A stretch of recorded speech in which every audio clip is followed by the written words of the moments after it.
We got the chance to test Pandaria Timerunning on the PTR over this weekend, and it was really fun. Hi, it's Llarold, and I'm going to review our experience of playing through WoW Remix Pandaria this weekend, but before I do, don't forget to like and subscribe. Okay, this is a very short test of an upcoming game mode that will be released in patch 10.2.7, which is releasing at some point in the coming months. We don't know when it's dropping or how long it will last. We can guess that it's probably 4 to 6 weeks away and will probably last 2 to 3 months, and those are decent guesses, but that's all they are.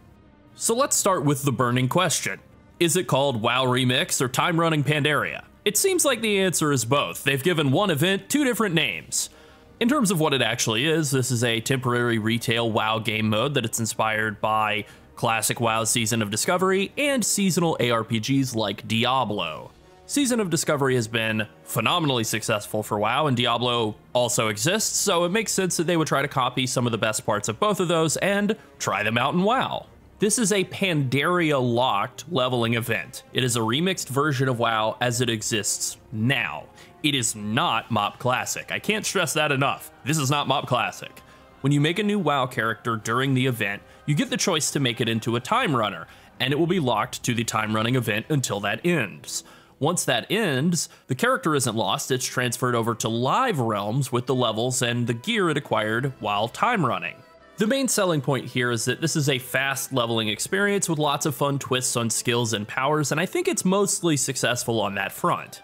Your new character starts at level 10, and it can be any type of character that exists in retail WoW. We're talking Night Elf Demon Hunter, Orc Priest, Drag-Through Evoker, whatever already exists in WoW is available to you in time running. The opening questline introduces the infinite dragonflight as a bunch of friendly NPCs, which is a bit of a curveball lore-wise. Whatever, just go with it. They give you a bunch of basic tutorials to complete, and I do mean basic tutorials. We're talking stuff like, here's how to complete a quest, learn to talk to a vendor, set a hearthstone, kill a guy for the first time. Midway through the questline, the Infinites give you an artifact cloak, and the cloak passively upgrades as you kill enemies, complete quests, and generally just do stuff in the game.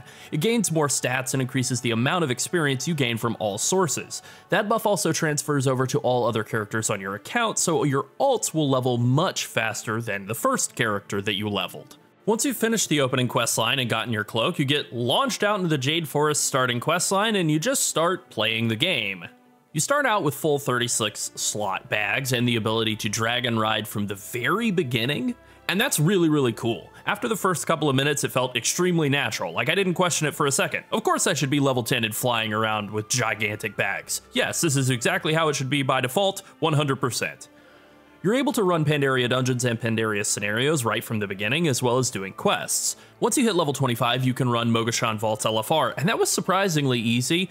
The bosses melted in like 30 seconds. The XP rewards from all the different types of content are pretty generous. We found scenarios to be the fastest leveling method on average, but I don't feel like that's definitive by any stretch. I'm sure that there's a better tech for it. Doing old raids to level up is a really fun concept that I do think should probably be imported into retail WoW. It felt really good. You also receive reward bags from completing quests, killing rares, opening treasures, completing dungeons, and killing raid bosses. Basically, anything that you do in the game will give you reward bags. All the normal loot rewards, like complete a quest and pick one of these weapons, are gone. They're replaced with bags. The bags have random useful loot inside. Maybe it's armor, maybe it's skill gems, potions, buff scrolls, bloodlust drums, or who knows? The biggest difference in gameplay from retail comes from the gem system, which is completely overhauled. Nearly all gear has sockets, and there are 4 different types of socketable gems.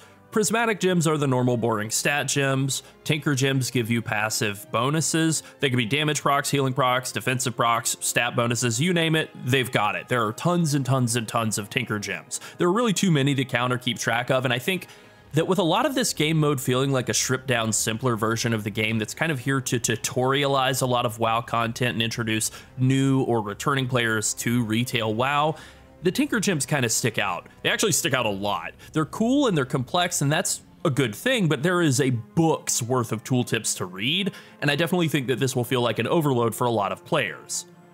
Cogwheel gems are the 3rd type of gem, definitely my favorite. They give skills from all of the classes in the game. I got a life grip cogwheel gem while I was playing a monk. I gripped my channel manager around with it. She was playing a priest and got a blink gem. She could use blink as though she was on a mage. I got a roll gem and I put that into my boots on my monk, and I was able to use my regular monk roll and the cogwheel roll. They had separate keybinds and separate cooldowns. This is by far the biggest success of the gem system, I think. The cogwheel gem concept is very cool. I would love to be able to play a Blood DK and use Heroic Leap. I would love to be able to play a Prot Warrior and use Death Grip. I actually think this idea could fix a lot of the existing class balance problems that have persisted in WoW for over a decade, and it would probably introduce a lot more new ones. Anyways, the final skill gems are meta gems, and they are based on ultimate abilities from games like League of Legends and Heroes of the Storm. They're really all over the place in terms of functionality and power, but they're all cooldown skills that do something that adds damage. My favorite one was a skill gem that turns you into a giant lightning orb for 4 seconds and makes you immune to crowd control. It's basically a combination of Blade Storm and Chain Lightning. It's awesome. The only real problem I had with the meta gems is that they're all over the place in terms of relative strength. Some could clear out an entire room of a dungeon on their own, others will like refund up to 3 players' mana and energy costs for 10 seconds. It's a real mixed bag. So let's talk a bit more about the reward structure. Virtually everything you do in the game gives out bronze. Bronze is the catch-all currency that replaces everything, really. Gold still exists, but is functionally useless. You don't need to buy food or water, you get bandages and chuggable potions to replace both of them, and your gear doesn't have durability. There's also no cost for transmogging gear, which is a really good change. Instead, everything is focused around bronze. There are bazaars in each zone full of vendors who will trade for your bronze. Upgrading gear costs bronze, buying transmogs costs bronze, buying mounts and pets costs bronze. When you have pieces of armor that you no longer have a use for, you can summon a little item destroyer right in front of you and destroy all of those items and convert them into bronze. This is all a very cool idea, and I generally like it, but there is a bit of friction here that I could see upsetting some people. A lot of the mounts, pets, and transmogs are either unavailable or hard to acquire in retail WoW, and getting them in time running will carry over to your regular WoW account. The idea here, beyond just leveling up characters quickly and having fun wasting time in Pandaria, is that MoP time running will be a really easy method for unlocking hard-to-get cosmetics. So if you want the Galleon mount, or the Heavenly Onyx Cloud Serpent from Shaw of Anger, you can buy them with bronze, but they're expensive. They cost like 38,000 bronze. That could be spent on a lot of gear upgrades instead. This isn't really a problem for me, but it does change the way you think about what you're doing here. Do you want to spend currency on a temporary gear upgrade or buy a permanent cosmetic item? When I put it like that, it might sound like an easy choice, and for me it is, but I think having to choose will upset some people, and those people are probably going to be pretty vocal about how upset they are. With that being said, I do think using a single catch-all currency is a huge improvement over the massive variety of currencies that exist in retail WoW, and it really helps nail down what they're trying to go for in this game mode, a kind of homage to seasonal ARPGs like Diablo. Now let's talk about Pandaria. You are locked to Pandaria for the duration of this event. You can do all of the Pandaria content, and only the Pandaria content. This means you can't go to Orgrimmar Stormwind to turn on War Mode. This is intended. Being able to run raids like Mogashan Vaults at level 25 is really strange, but I enjoyed it a lot. I also really enjoyed going back and doing some of the scenarios, although I have to admit, some of them aren't really all that great. They definitely haven't aged as well as I thought they would. They've put a lot of thought into this too. There are rostrums of transformation so you can customize your dragon riding mounts in every single zone, and DKs can runeforge their weapons without being near a runeforge. So any of the possible problems caused by being locked into Pandaria have been fixed. There are some players who use their Dark Iron Dwarf mole machine to teleport to Stormwind and quickly turn on War Mode before they teleport it out. That has been reported and will hopefully be fixed. I tried using my Fated teleports to see if I could teleport to Sanctum of Domination just to see if I could get into the Shadowlands, and I did, it worked, but then I was immediately teleported back to Jade Forest, so there is no escaping Pandaria here. So that's how it works. Now here is our review. 2 out of 2 members of the WoW at Night team agree. It's interesting. I'll start by saying that I like it. I think it's fun and very creative, and those are both good things. It doesn't have a huge level of replayability in terms of content if you've already played MoP, if you played it at the time. It's Pandaria. I like Pandaria. Revisiting it is nice. Being able to revisit the scenarios was kind of a change of pace. I definitely rediscovered some of those, but ultimately none of this content is new to either of us. We played Pandaria when it was live, so that tempers some of our excitement level in terms of replayability. The new gems feel a lot like Torghast powers that are always on while you're out in the world. It's customizable, so that makes it better than Torghast, but everything's better than Torghast. There's a lot of micromanagement every time you upgrade a piece of gear now. You have to unsocket the gems, swap the gear, and then resocket the gems. Unsocketing gems is a bit tedious. You have to use a special skill that you click, then click the gems. You can't just click and drag the gems out of the sockets. So the UI, the UX just isn't great when it comes to the gems. The Tinker gems are very strong, but there's a ton of them. Like I said, it feels like reading your way through a library. It's definitely too many for what seems like is supposed to be a sort of simplified version of the game. I think the cogwheel gems are great, having 2 life grips or 2 separate roll keybinds and cooldowns or blink on classes that aren't mage. All of that is very cool. I think total mission success on cogwheel gems. The meta gem powers are really cool when they're good ones, and pretty disappointing when they're bad ones. The balance is kind of all over the place. Being confined to a single continent is a bit weird. Obviously that's the theme here. It's supposed to be an exploration of Pandaria, but it is cut off from the world of Warcraft, so it's a little weird. Dedicating real character slots on servers to this event is also kind of odd.